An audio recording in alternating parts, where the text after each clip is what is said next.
Happy Sunday po. Ngayong araw naman ay ang pag-uusapan naman natin ay ang difference ng influenza at saka po yung para-influenza. Yung influenza may sarili po yung kasasakyan, yung para-influenza walang sasakyan yun. Kaya para-influenza. Yan. Joke lang po yun, ano.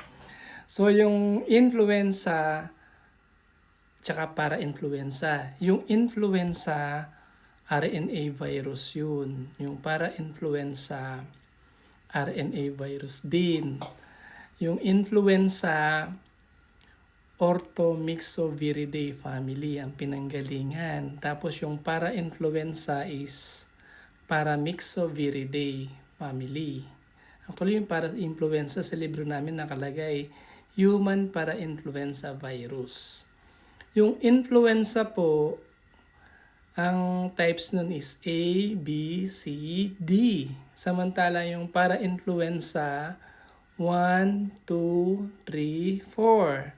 Sa simptomas naman, mas malala po yung influenza.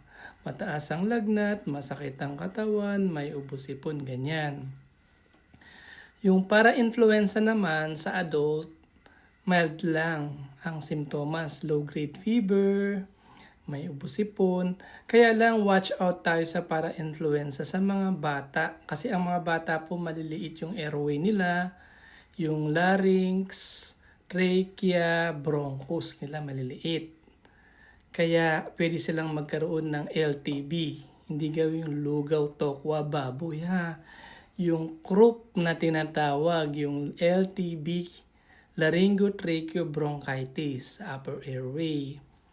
So, yung RSV naman kasi pwede na mag-cause ng croup, pero most common pa rin yung croup na galing sa para-influenza virus.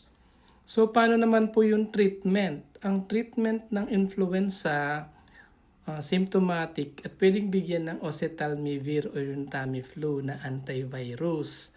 Samantalang yung para-influenza naman, walang antivirus doon. Symptomatic treatment lang.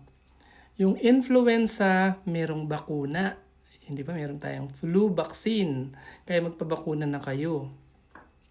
Yung para-influenza, kasi mild lang yung sa adult kaya hindi masyado. Pero may ginagawa po, ongoing dun development ng vaccine for the para-influenza.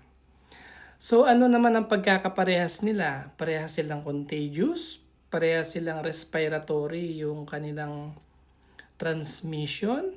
Ayan.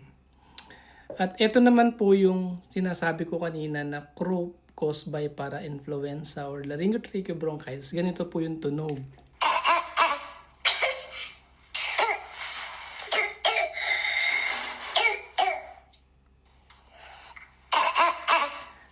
Yan po yung barking cough ng croup, laryngotracheobronchitis caused by para-influenza.